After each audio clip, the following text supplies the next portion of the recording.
నమస్తే, welcome to hello doctor special live show. This is Madhuri. IUI అంటే ఏంటి, IUI ఎవరికి చేస్తారు, ఐయుఐ ట్రీట్మెంట్ తీసుకునే వారు ఎటువంటి జాగ్రత్తలు తీసుకోవాలి తదితర విషయాలు తెలియజేయడానికి ఇవాళ స్టూడియోలో మనతో పాటు ఉన్నారు 49 నుంచి డాక్టర్ శృతి గారు. వారిని అడిగి మరిన్ని విషయాలు తెలుసుకుందాం. మీరు కూడా డాక్టర్ గారితో లైవ్లో మాట్లాడాలి అనుకుంటే స్క్రీన్ పైన స్క్రోల్ అవుతున్న లైవ్ ఫోరమ్స్కి కాల్ చేసి మీ డౌట్స్ను క్లారిఫై చేసుకోవచ్చు. హలో డాక్టర్ గారు, నమస్తే, welcome to prime women. Thank you. Doctor గారు, అసలు ఇనిషియల్గా ఐయుఐ అంటే ఏంటి? సో ఐయుఐ అనగానే ఈ టర్మ్ చాలామంది వినే ఉంటారు. ఈవెన్ మా దగ్గరకు వచ్చే కపుల్స్ కూడా చాలామంది ఐయుఐ మాకు కావాలి అని అడుగుతూ వస్తున్నారనమాట. సో అవేర్నెస్ అయితే ఉంది ఐయుఐ ప్రొసీజర్ మీద. సో యాక్చువల్లీ ఐయుఐ అంటే ఏంటి? ఐయుఐ ఒకవేళ మనం దాన్ని ఎక్స్పాండ్ చేసినట్టయితే it is intra uterine insemination. So దీంట్లో ఏం చేస్తారు అంటే, ఇప్పుడు నార్మల్గా కపుల్స్ ప్రెగ్నెన్సీ కోసం ఇంటర్కోర్స్లో ఉండాల్సి వస్తుంది. సో ఇలా ఇంటర్కోర్స్లో ఇబ్బంది ఉన్న వాళ్ళకి, లేదా వైఫ్ కొంచెం పెయిన్ అంటూ ఇంటర్కోర్స్ కొంచెం కోఆపరేట్ చేయని వాళ్ళకి, లేదా హస్బెండ్లో కొంచెం ఎరెక్టైల్ ప్రాబ్లమ్స్ ఉన్న వీళ్ళలో ఏం చేస్తామంటే, వాళ్ళు న్యాచురల్ ఇంటర్కోర్స్లో స్పర్మ్ రిలీజ్ చేయలేకపోతున్నారు కాబట్టి మనం శాంపుల్ కలెక్ట్ చేసి ఈ శాంపుల్ని ఒక చిన్న క్యాథెటర్లో తీసుకుంటాం అన్నమాట.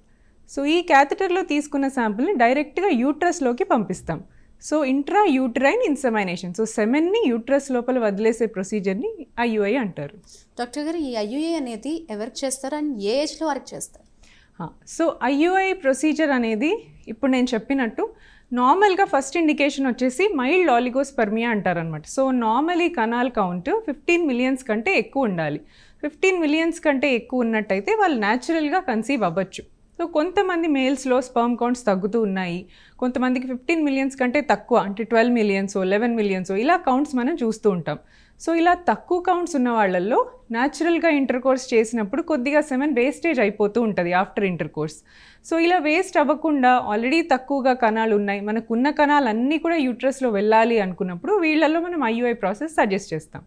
సో ఇలా అని కాకుండా న్యాచురల్ పద్ధతిలో ట్రై చేసి ఒక 6-7 సైకిల్స్ పాటు న్యాచురల్గా ట్రీట్మెంట్ తీసుకొని అప్పుడు సక్సెస్ అవ్వలేదు అనుకున్నా కూడా నెక్స్ట్ స్టెప్ లాగా మనం ఐయుఐ ప్రొసీజర్ చెప్తామన్నమాట. సో ఇవే కాకుండా ఫీమేల్స్లో బాగా పెయిన్ ఉండటం, ఇంటర్కోర్స్ చేసేటప్పుడు అలా వాళ్ళకి సివియర్ పెయిన్ ఎక్స్ప్రెస్ చేయటం, ఇలాంటి వాళ్ళకి ఏంటంటే న్యాచురల్గా ఇంటర్కోర్స్లో వాళ్ళు పార్టిసిపేట్ చేయలేకపోతున్నారు. సో మనం అనస్థీషియాలో కానీ అలా ఇచ్చి మనం సెమెన్ శాంపుల్ని లోపల వేయచ్చు. సో ఇలాంటి కొన్ని రీజన్స్కి ఐయుఐ చేస్తాం. ఏజ్ స్పెసిఫికేషన్ అంటూ ఏది లేదండి, ఎనీ ఏజ్ వాళ్ళకి మనం ఐయుఐ చేసుకోవచ్చు, provided the female should be more than 21 years of age. Doctor గారు, మీరు చెప్తున్నారు ఐయుఐకి సంబంధించి చాలా మంది అవగాహనతో వస్తున్నారు అని. ఈ ఐయుఐ సక్సెస్ రేట్ ఎంతవరకు ఉందంటారు, ఏం చెప్తారు మీరు? సో ఐయుఐ అండి, it's almost similar to the natural process. ఇప్పుడు న్యాచురల్గా ఇంటర్కోర్స్ అయినా కూడా ఫస్ట్ వెజైనాలోంచి తర్వాతే యూట్రస్లోకే వెళ్ళాలి స్పర్మ్. బట్ ఐయుఐలో మనం ఏం చేస్తున్నాం, ఈ రూట్ కొంచెం బైపాస్ చేసి డైరెక్ట్గా యూట్రస్లో వేస్తున్నాం అనమాట.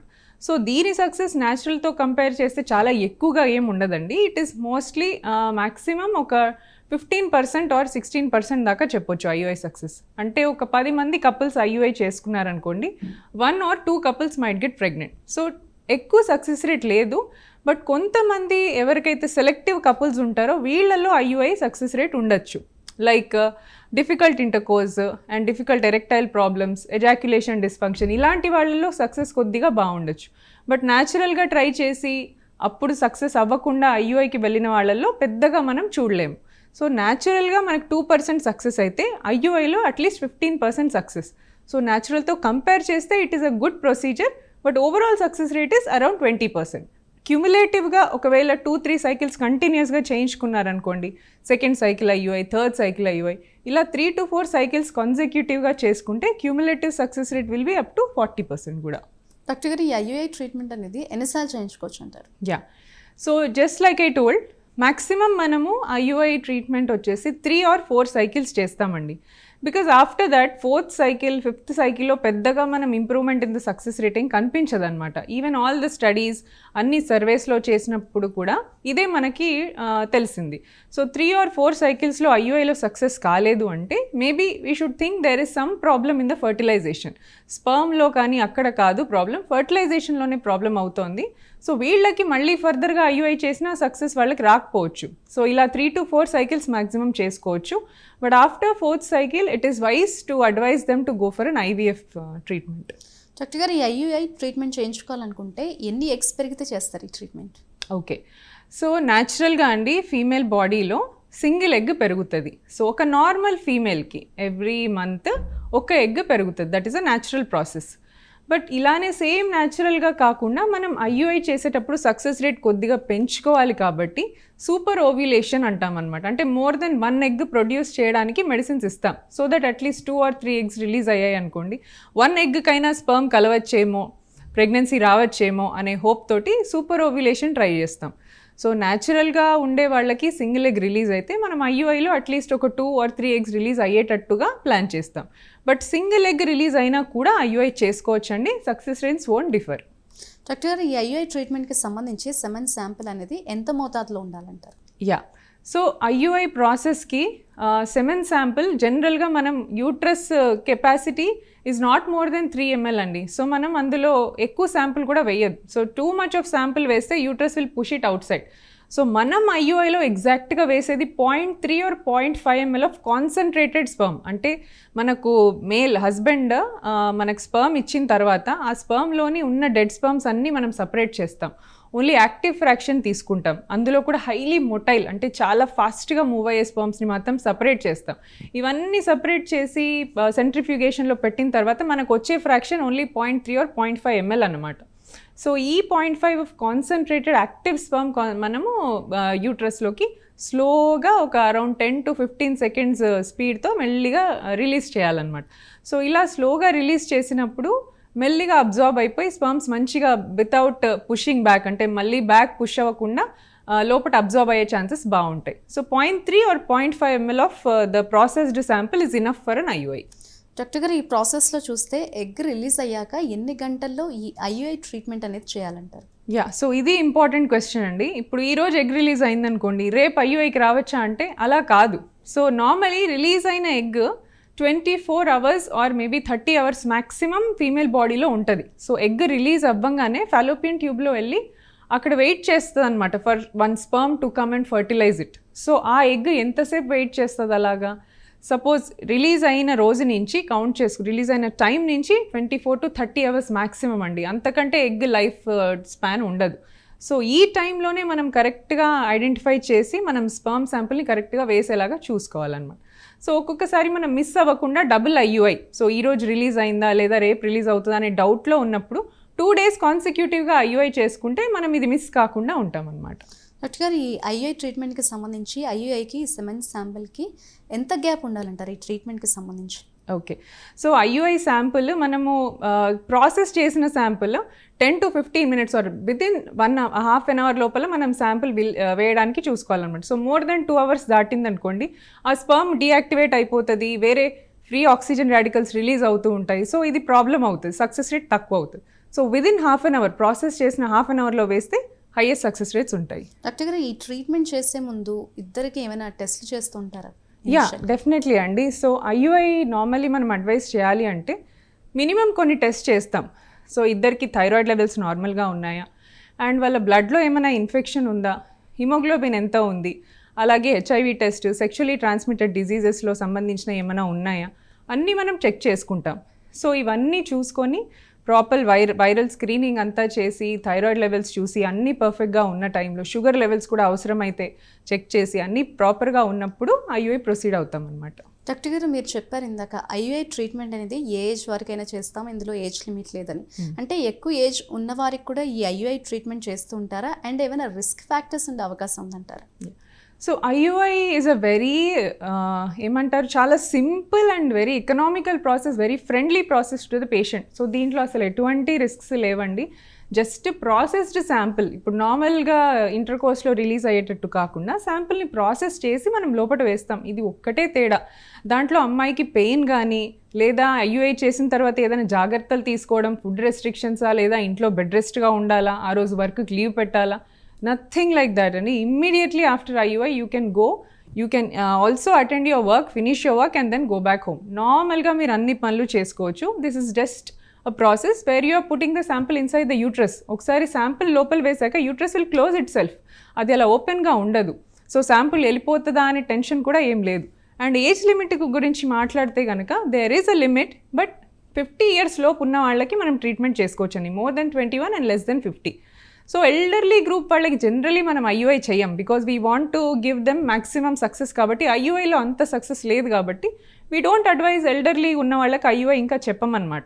సో కొద్దిగా ఏజ్ ఎక్కువ అవుతా ఉంటే ఎగ్స్ తక్కువ అవుతాయి కాబట్టి we'll advise treatment which is better than IUI, that is ఐవీఎఫ్ఏ చెప్తాం వాళ్ళకి. డాక్టర్ గారు, ఐయుఐ ట్రీట్మెంట్ తీసుకున్నాక ఇంటర్కోర్స్ అవ్వచ్చు? ఓయా, సో ఇది కూడా కొంతమంది మాకు ఐయుఐ ఉంది కదా మేడం, మేము అందుకనే 1 వీక్ నుంచి అసలు ఇంటర్కోర్స్లో పార్టిసిపేట్ చేయలేదు అంటారు. అలా కాదండి, IUI is just an acceleration of the normal process అంతే. సో మీరు న్యాచురల్గా ఇంటర్కోర్స్లో ఉంటారు, బట్ కరెక్ట్గా ఎగ్ రిలీజ్ అయిన టైంలో మనము ఆ స్పర్మ్ శాంపుల్ని లోపల వేస్తామన్నమాట. But before the process and after the process మీరు ఇంటర్కోర్స్లో రెగ్యులర్గా ఎలా పార్టిసిపేట్ చేస్తారో అలా పార్టిసిపేట్ చేయొచ్చు. So what we do is generally on the day of IUI already మనం స్పర్మ్ శాంపుల్ లోపల వేసాం కాబట్టి ఆ రోజు ఇంటర్కోర్స్ ఒక్కటి అవాయిడ్ చేయమని, after the next day and before coming to IUI కూడా మనము ఒక్క 1 డే గ్యాప్ ఉంచుకొని ఇంటర్కోర్స్లో పార్టిసిపేట్ చేయొచ్చు అని చెప్తామన్నమాట. డాక్టర్ గారు, ఈ మధ్య కాలంలో మనం ఎక్కువగా ఉంటున్నాం పీసీఓడి సమస్య అని. ఈ పీసీఓడి సమస్య ఉన్న వాళ్ళకు కూడా ఈ ఐయుఐ ట్రీట్మెంట్ అనేది సజెస్ట్ చేస్తూ ఉంటారా? యా, సో ఎవరికైనా ఐయుఐ చెప్పొచ్చండి, except when there is tubal block. Suppose 2 tubes block ఉన్నాయనుకోండి, వీళ్ళకి ఐయుఐ చేస్తే మనకు సక్సెస్ రాదు. Because IUI is a natural process only. So ఐయుఐలో కూడా స్పర్మ్ ట్యూబ్లోకి వెళ్ళాలి, అక్కడ వెయిట్ చేస్తున్న ఎగ్ని కలవాలి. సో ట్యూబ్స్ ఓపెన్ ఉంటేనే ఐయుఐ చేసుకోవాలి. That is the only contraindication. లేదు, ఇప్పుడు పీసీఓడి వాళ్ళల్లో కూడా ఫస్ట్ వాళ్ళు న్యాచురల్గా ట్రై చేస్తారు. పీసీఓడిలో మెయిన్ ప్రాబ్లం ఏంటంటే అండి, the females have suboptimal quality of eggs. So వాళ్ళకి ఎగ్ రిలీజ్ అవ్వడమే కష్టంగా ఉంటుంది. High hormone levels, male hormone levels high ఉంటాయి. దీనివల్ల ఎగ్ క్వాలిటీ కొంచెం లో ఉంటుంది అనమాట. సో క్వాలిటీ లో ఉంటుంది కాబట్టి it is not the problem with the sperm here. పీసీఓడిలో ఫీమేల్ ఫ్యాక్టర్లోనే మెయిన్ ప్రాబ్లం. సో ఎగ్ వాళ్ళది రిలీజ్ అయినా ఐయుఐలో కానీ న్యాచురల్లో కానీ పెద్దగా డిఫరెన్స్ ఏమి ఉండదండి సక్సెస్ రేట్స్లో. You can proceed with IUI if they have some other factor, like వాళ్ళ హస్బెండ్లో మైల్డ్గా ఆలిగోస్పర్మియా ఉన్నా, లేదా వాళ్ళకి ఇంటర్కోర్స్లో డిఫికల్టీస్ ఉన్నా, పీసీఓడి ఉన్న వాళ్ళలో ఐయుఐ చేసుకోవచ్చు, చేయొద్దనేం లేదు. బట్ సక్సెస్ రేట్ ఐయుఐ చేయడం వల్ల పీసీఓడి చాలా ఎక్కువ ఉంటుంది అని అలా మనం చెప్పలేము. డాక్టర్ గారు, మీరు అంటున్నట్టు సక్సెస్ రేట్ నార్మల్గా రెండిట్లో కూడా సేమే ఉంటుందని చెప్తున్నారు. అంటే పీసీఓడి ఉన్న వాళ్ళల్లో ఎక్కువ శాతం సక్సెస్ రేట్ ఉంటుందంటారు, అంటే ఫస్ట్ అటెంప్ట్లోనే వాళ్ళకి పాజిటివ్ రిజల్ట్ వస్తుందంటారా, ఏం చెప్తారు? యా, సో పీసీఓడి కండి ట్రీట్మెంట్ కంటే కూడా ద ఫీమేల్ తను చేసే ఫిజికల్ యాక్టివిటీ అండ్ తను ఫాలో చేసే diet, this is the major deciding factor for the success for her. So every PCOD women కి జనరలీ వాళ్ళని చూసుకుంటే they will be a little obese, వాళ్ళకి కొంచెం పింపుల్స్తో ఉంటారు, ఎక్కువ ఏమంటారు మన అప్పర్ లిప్ హెయిర్ గ్రోత్ ఉంటుంది. సో ఈ మేల్ ఆండ్రోజన్ ఫీచర్స్ కొద్దిగా చూపిస్తూ ఉంటారనమాట వీళ్ళు. సో వీళ్ళల్లో సక్సెస్ రేట్ డిపెండ్ అయ్యేది ఈ హార్మోన్ లెవెల్స్ ఎంత బాగా వాళ్ళు కంట్రోల్ చేసుకోగలుగుతారు, వెయిట్ ఎంత బాగా కంట్రోల్ చేసుకుంటారు, జంక్ ఎలా అవాయిడ్ చేస్తారు. సో జనరలీ ఎక్కువ కూర్చొని జాబ్స్ చేసేవాళ్ళు, తర్వాత ఎక్కువ ఫిజికల్ యాక్టివిటీ లేని వాళ్ళకి పీసీఓడి వస్తూ ఉంటుంది అనమాట. సో వీళ్ళు ఎక్సర్సైజ్ స్టార్ట్ చేసి డైట్ ఫాలో చేస్తే సక్సెస్ ఇంప్రూవ్ చేసుకోవచ్చు. ఎనీ ప్రొసీజర్లో అయినా ఐయుఐ చేయొచ్చు, ఐవీఎఫ్ చేయొచ్చు, న్యాచురల్గా అయినా చూడొచ్చు. But exercise plays the major role in them. So ఇది చేస్తూ మనం ట్రీట్మెంట్ ఇవ్వచ్చు. We don't like you go back అమ్మా వెయిట్ లాస్ అయ్యి మళ్ళీ రండి అప్పుడు చేద్దాం, అలా కాదు. Both should go hand in hand. మీరు ఎక్సర్సైజ్ స్టార్ట్ చేయండి, మేము ట్రీట్మెంట్ స్టార్ట్ చేస్తాం, అప్పుడు we can see more success rates. Doctor గారు, జనరల్గా నార్మల్ పర్సన్స్కి అయితే మీరు చెప్పినట్టు ఎటువంటి ప్రికాషన్స్ అవసరం లేదంటారు. మరి స్పెసిఫికల్గా ఈ పీసీఓడి పేషెంట్స్కి మీరు ఐయుఐ ట్రీట్మెంట్ చేసేటప్పుడు ఎటువంటి ప్రికాషన్స్ ప్రిస్క్రైబ్ చేస్తారు? వాళ్ళు ఫుడ్ కావచ్చు, అలాగే జర్నీస్, ఇటువంటి రిస్ట్రిక్షన్స్ ఏమైనా ఉంటాయంటారా? So as I already told, PCOD వాళ్ళకి చేసిన, నార్మల్ వాళ్ళకి చేసిన, ఐయుఐ చేసుకున్న తర్వాత ఎలాంటి రెస్ట్రిక్షన్స్ కానీ ప్రికాషన్స్ కానీ ఫాలో చేయాల్సిన అవసరం లేదు. The only thing is sample ఇమ్మీడియట్గా వేసిన ఒక 10-15 minutes అలా కాట్ మీద లై డౌన్ అవ్వమని చెప్తామండి. ఇమీడియట్గా లేవడం కంటే ఒక 10-15 minutes పడుకొని, then that time is enough for the sperm to absorb into the tubes. So ఆ టైంలో ఆ 15-20 minutesలో స్పర్మ్ స్విమ్ చేసుకుంటూ ట్యూబ్లో వెళ్ళిపోతాయి, ఎందుకంటే మనం ఆల్రెడీ యాక్టివ్ స్పర్మే వేస్తాం. సో దాని తర్వాత what ever they do, it won't affect the IUI success. But like I told, PCOD's main success rate depends upon how the female exercises. So ఎలాంటి ఎక్సర్సైజ్ చేయాలి? ఇప్పుడు అందరు డాక్టర్స్ చెప్తారు పీసీఓడి ఉంది కదా నాన్న ఎక్సర్సైజ్ చేయండి మీరు తగ్గిపోద్ది. ఏం ఎక్సర్సైజ్ చేయాలి అర్థం కాదు, వెళ్తారు వీడియోస్ ఏవో చూస్తారు, ఏదో చేస్తారు, అది దట్ డజంట్ వర్క్అవుట్. ప్రాపర్గా వీళ్ళకి అడ్వైస్ చేయాల్సిన ఎక్సర్సైజ్ ఏంటంటే ఏరోబిక్ ఎక్సర్సైజెస్. ఏరోబిక్స్ అంటే it includes running, jumping, jogging, what ever increases your heart beat. ఇప్పుడు కొంతమంది వాకింగ్ చేసి ఎక్సర్సైజ్ అనుకుంటూ ఉంటారు, కొంతమంది ఏవో బటర్ఫ్లై ఎక్సర్సైజెస్ అది ఇదని చెప్తూ ఉంటారు. This doesn't involve much of your activity. ఇలా కాదు, ఏరోబిక్స్ అట్లీస్ట్ 30 to 40 minutes ఇలా టైం ఫ్రేమ్ చెప్పి పంపిస్తే అప్పుడు మీకు తగిన రిజల్ట్ మీకు వస్తుంది అనమాట. And also the diet, to stop junk, stop refined sugars, salt తగ్గించండి, మైదా తగ్గించండి, రిఫైన్డ్ కార్బోహైడ్రేట్స్ తగ్గించండి, take lot of fibre, protein ఇవి తీసుకోండి, నైట్ టైం మీల్ కొంచెం అర్లీగా ఫినిష్ చేసుకునేలాగా చూసుకోండి. దీస్ సింపుల్ థింగ్స్ మీరు ఫాలో చేసినా కూడా మంచి కన్సిస్టెంట్గా బాడీ మారుతుంది, your egg will change and you will get pregnant easily also. Doctor, ఈ ఐయుఐ ట్రీట్మెంట్ తీసుకున్నాక ఎన్ని డేస్ తర్వాత ప్రెగ్నెన్సీ టెస్ట్ చేయించుకోవాలంటారు? యా, సో ఐయుఐ చేసినా కూడా మనం ఎప్పుడైతే తనకు పీరియడ్ రెగ్యులర్గా వచ్చే టైం ఉంటుందో ఆ టైం వరకు వెయిట్ చేయమని చెప్తాం. If she misses her period then will ask her to check the routine urine pregnancy test అనమాట. సో కొంతమందికి ఐయుఐ మనం 15th డే చేస్తాం, కొంతమందికి తొందరగా రిలీజ్ అయిపోతుంది, 9th or 10th డేనే చేస్తాం. But what is her period? Generally IUI procedure అయిన 15 daysలో మనకు రిజల్ట్ తెలుస్తుంది. But we'll ask them to wait till she misses her period and then check the home pregnancy test. Doctor గారు, ఈ IUI ట్రీట్మెంట్లో చూస్తే twins పుట్టే chance ఎంతవరకు ఉంటుందంటారు? Okay, so twin pregnancy chance అనేది, ట్విన్స్ అనేది మంచి ఫ్యాసినేటింగ్ వర్డ్, అందరికీ ట్విన్స్ అంటే అలా అనిపిస్తుంది. So 1 egg will give rise to 1 pregnancy. 2 eggs వస్తే ట్విన్ ప్రెగ్నెన్సీ ఛాన్సెస్ ఉంటాయి అన్నమాట. సో ఎందులో అయినా సరే టూ eggs వచ్చినప్పుడు ట్విన్ ప్రెగ్నెన్సీ ఛాన్స్ ఉంటుంది. సో మనం ఐయుఐ ట్రీట్మెంట్లో కొద్దిగా మెడిసిన్ ద్వారా more than 1 egg రిలీజ్ చేయడానికి ట్రై చేస్తాం కాబట్టి ఒకవేళ 2 eggsకి 2 sperms కలిసాయి అనుకోండి, there will be a chance of twins. So I can say maybe 10%, 10 coupleస్లో 1 couple ఐయుఐలో మేబీ ట్విన్స్ వచ్చే ఛాన్సెస్ ఉండొచ్చు. This twin percentage is more in IVF than in IUI. Doctor గారు, ఇంకా ఎటువంటి ఇష్యూస్ ఉన్న వారికి జనరల్గా ఈ ఐయుఐ ట్రీట్మెంట్ అనేది సజెస్ట్ చేస్తూ ఉంటారు? ఓకే, సో ఐయుఐ ట్రీట్మెంట్ అని ఇప్పుడు న్యాచురల్గా ట్రై చేస్తూ ఉంటారు. నా డాక్టర్ దగ్గరకు వస్తారు, మెడిసిన్స్ తీసుకుంటారు, ఈ టైంలో కలిసి ఉండండి మా, this is your fertile period, me egg release అయింది అని చెప్పి పంపిస్తాం. ఫస్ట్ మంత్ అయిపోయింది, నో ప్రెగ్నెన్సీ, సెకండ్ మంత్ అయిపోయింది, అలా నార్మల్గా ఓవ్యులేషన్ ఇండక్షన్ ఒక 6 to 8 months ట్రై చేసి ఉన్నారు, బట్ స్టిల్ రిజల్ట్ లేదు అంటే దెన్ ఒక్కసారి నెక్స్ట్ స్టెప్ లాగా మనం ఐయుఐ అడ్వైస్ చేస్తాం. And also already unexplained infertility అన్నీ బాగున్నాయి, ఎగ్ బాగుంది, స్పర్మ్ కౌంట్ బాగుంది, ట్యూబ్స్ బాగున్నాయి, బట్ స్టిల్ ప్రెగ్నెన్సీ రావట్లేదు అన్న వాళ్ళల్లో కూడా IUI sometimes will work, because cervical mucus ఏదో యాంటీస్పర్మ్ యాంటీబాడీస్ ఉన్నాయని గెస్ వర్క్తో మనము అన్ఎక్స్ప్లెయిన్డ్ ఇన్ఫర్టిలిటీ వాళ్ళలో చేయొచ్చు. Next indication mild oligospermia, like less than 15 million count, between 10 to 15 million count ఉన్న వాళ్ళలో వీ సజెస్ట్ ఐయుఐ. అండ్ ఇంకోటి ఏంటంటే ఏజ్ కూడా ఎక్కువ అవుతోంది and they don't want high year and treatments like IVF మాకు ఇప్పుడే వద్దండి కానీ ఏజ్ అయిపోతుంది, ఎగ్ నెంబర్స్ తగ్గుతోంది అన్న వాళ్ళకు కూడా we can proceed with IUI. Doctor, thyroid ఉన్న వాళ్ళకి చూస్తే ఈ ఐయుఐ ట్రీట్మెంట్ తీసుకుంటుంటే ఎటువంటి జాగ్రత్తలు చెప్తారు అండ్ ఎటువంటి టెస్ట్లు కావచ్చు, ఎటువంటి సజెషన్స్ ఇస్తూ ఉంటారు? Yeah, so thyroid is one more different entity అండి. Thyroid is a hormone which controls everything in your body. General body మెటబాలిజంకి థైరాయిడ్ లెవెల్స్ ఆప్టిమమ్గా ఉండడం చాలా ఇంపార్టెంట్. సో థైరాయిడ్ మన అన్ని ఆర్గన్స్ని కంట్రోల్ చేస్తుంది, అలాగే రీప్రొడక్షన్లో కూడా very important. Thyroid not only in females అండి, మేల్స్లో కూడా థైరాయిడ్ లెవెల్స్ ప్రాపర్గా ఉండాలి, because it is involved in spermatogenesis, egg ప్రొడక్షన్లో, ఎగ్ క్వాలిటీకి అన్నింటికీ ఇది ఇంపార్టెంట్. సో థైరాయిడ్లో 2 రకాలు ఉండొచ్చండి, ఒకటి థైరాయిడ్ ఎక్కువ అవ్వటం, ఒకటి తక్కువ అవ్వటం. హైపర్ థైరాయిడ్, హైపోథైరాయిడ్ అంటారు. ఎలా ఉన్నా సరే దానికి మెడికేషన్ ఉంటుంది. సింపుల్గా ఒక బ్లడ్ టెస్ట్ ద్వారా థైరాయిడ్ ఉందా లేదా అని డయాగ్నోస్ చేసుకోవచ్చు. డయాగ్నోస్ అయిన వెంటనే మెడిసిన్ స్టార్ట్ చేయొచ్చు. మెడిసిన్ యూజ్ చేస్తే 1 or 2 monthsలో మీకు థైరాయిడ్ కంట్రోల్ అయిపోతుంది. So just it takes 1 or 2 months to control your thyroid levels and normal తెప్పించడానికి ఆ టైం పీరియడ్ చాలు. సో ప్రతి ఒక్క couple who is trying for fertility, I urge them to undergo thyroid test because that is a very simple test and important test అన్నమాట దీంట్లో. So thyroid ఉన్నా సరే మనం ఫస్ట్ కంట్రోల్ చేసి అప్పుడు మన ట్రీట్మెంట్ స్టార్ట్ చేయాలి. ఆల్రెడీ థైరాయిడ్ ఉంది, హై లెవెల్స్లో ఉంది, ట్రీట్మెంట్ స్టార్ట్ చేసినప్పుడు మనకు ఫలితం కనిపించదు, because thyroid effects the egg quality, egg release అన్నిటికీ ఇది రెస్పాన్సిబుల్ అనమాట. So wait for 1 month, control your thyroid levels and then plan whatever treatment you want to. Doctor గారు, మ్యారేజ్ అయ్యాక న్యాచురల్గా ప్రెగ్నెన్సీ రాకపోతే ఎన్ని ఇయర్స్ వెయిట్ చేశాక ఈ ఐయుఐ ట్రీట్మెంట్కి వెళ్ళాలంటారు?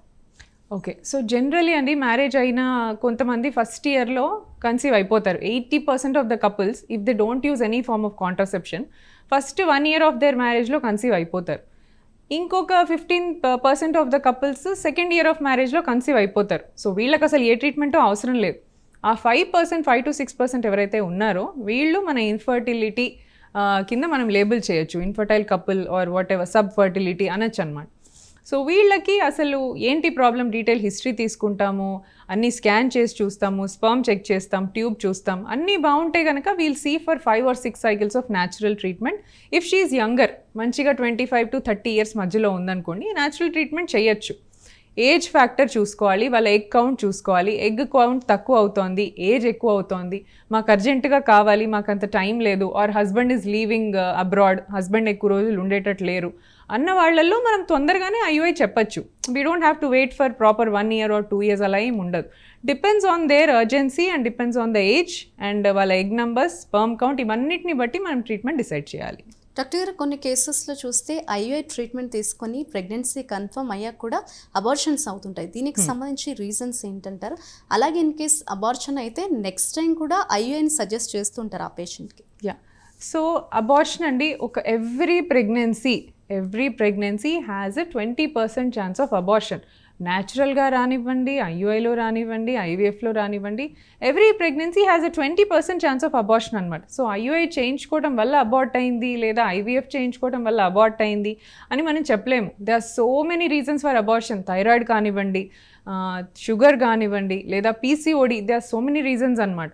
సో IUI వల్లే అబార్షన్ అయింది అని అనుకోవడానికి లేదండి. బట్ ఫస్ట్ ఒక అబార్షన్ అయింది అంటే జనరలీ వాళ్ళు చాలా భయపడతారు. సో కపుల్ బాగా డిప్రెషన్లోకి వెళ్ళిపోతారు, మళ్ళీ ఇంకా మనకు ప్రెగ్నెన్సీ రాదా, అబార్షన్ అయిందంటే గర్భసంచికి ప్రాబ్లం అవుద్దా, చాలా భయాలు ఉంటాయండి. సో అబార్షన్ ఒకసారి అయితే జస్ట్ మీరేంటంటే ఒక ప్రాపర్ గైనకాలజిస్ట్ దగ్గర ట్రీట్మెంట్ తీసుకోండి, రాదర్ దాన్ రిమోట్గా, అంటే విలేజెస్లో కొంతమంది చేస్తూ ఉంటారు. కాలర్తో మాట్లాడతాం. శంషాబాద్ నుంచి నరసింహారావు కాల్ చేస్తున్నారు. నరసింహారావు గారు నమస్తే అండి, మీ డౌట్ గురించి డాక్టర్ గారితో మాట్లాడండి. నమస్తే మేడం, నా పేరు నరసింహారావు అండి, నేను ఎయిర్పోర్ట్లో చేస్తుంటాను. చెప్పండి మీ డౌట్ ఏంటో. ఏం లేదు మేడం, IUIకి అనేది పద్ధతి ద్వారా ట్రీట్మెంట్ పర్పస్కి వెళ్దాం అనుకున్నాను మేడం. ఓకే, మీరు IUI చేయించుకోవాలనుకుంటున్నారు? అవును. ఓకే, హలో చెప్పండి సార్, వినిపిస్తాను. ప్రస్తుతానికి మనకి దగ్గరగా శంషాబాద్కి ఏది బ్రాంచ్ ఉంటారు మేడం? ఓకే, హలో, బ్రాంచెస్ గురించి అడుగుతున్నట్టున్నారు. అచ్చా, మీరు శంషాబాద్లో ఉంటారండి. ఓకే, LB నగర్లో ఒక బ్రాంచ్ ఉందండి, దెన్ సికింద్రాబాద్లో వీ హ్యావ్, అండ్ బంజారా హిల్స్లో వీ హ్యావ్. సో ఈ బ్రాంచెస్లో మీరు రావచ్చు, మీకు IUI ట్రీట్మెంట్ అన్నీ కూడా అవైలబుల్గా ఉన్నాయి. రైట్, నరసింహారావు గారు, మీకు ఇంకా ఎటువంటి డౌట్ ఉన్న బ్రాంచెస్కి సంబంధించి నా పక్కన స్క్రీన్ మీద కనిపిస్తుంది 39 హాస్పిటల్కి సంబంధించిన ఫోన్ నెంబర్స్. ఆ ఫోన్ నెంబర్కి కాల్ చేసి మీ నియర్ బై బ్రాంచెస్ గురించి డీటెయిల్స్ తెలుసుకొని ఫోన్ నెంబర్కి కాల్ చేసి డాక్టర్ గారి అపాయింట్మెంట్ తీసుకొని వారిని నేరుగా కన్సల్ట్ అవ్వచ్చు. అండ్ డాక్టర్ గారు, మీరు చెప్తున్నారు ఇందాక అబార్షన్ అవుతే కూడా మళ్ళీ ఇంకోసారి కూడా ఈ IUI అనేది సజెస్ట్ చేస్తూ ఉంటారు. యా, సో అబార్షన్ ప్రాపర్గా చేయించుకోవడం ఇంపార్టెంట్. సో అబార్షన్ ఒక రిజిస్టర్డ్ గైనకాలజిస్ట్ చేసే విధానం వేరు, ఊళ్ళల్లో నార్మల్గా క్వాక్స్ అలా ఉంటారు, వాళ్ళు చేసే విధానం వేరు. సో ప్రాపర్ అబార్షన్ జరిగితే, ప్రొసీజర్ ప్రకారం జరిగితే నెక్స్ట్ ప్రెగ్నెన్సీ మీకు ఏం ప్రాబ్లం ఉండదండి. అండ్ మళ్ళీ అబార్షన్ సెకండ్ టైం అయింది అంటే then we have to evaluate the cause. There must be some reason for the abortion. మళ్ళీ అబార్షన్ అయినా IUI చేసుకోవచ్చండి, IUIకి అబార్షన్కి సంబంధం లేదు. So we have to evaluate the cause of abortion. అది ఐడెంటిఫై చేశాక అప్పుడు మీరు ట్రీట్మెంట్కి వెళ్ళొచ్చు. Right, thank you so much doctor గారు. అసలు IUI అంటే ఏంటి, IUI ఎవరికి చేస్తారు, IUI ట్రీట్మెంట్ తీసుకునేటప్పుడు ఎటువంటి జాగ్రత్తలు తీసుకోవాలి, చాలా బాగా ఎక్స్ప్లెయిన్ చేస్తారు. Thank you doctor. Thank you. Right, చూసారు కదండి, మీరు ఎవరైనా IUI ట్రీట్మెంట్ చేయించుకోవాలనుకుంటే ఒకసారి స్క్రీన్ మీద కనిపిస్తున్న 49 నెంబర్స్కి కాల్ చేసి డాక్టర్ గారి అపాయింట్మెంట్ తీసుకొని వారిని నేరుగా కన్సల్ట్ అవ్వచ్చు. ఇది వాళ్ళ hello doctor special life show. Keep watching Prime 9. నమస్తే.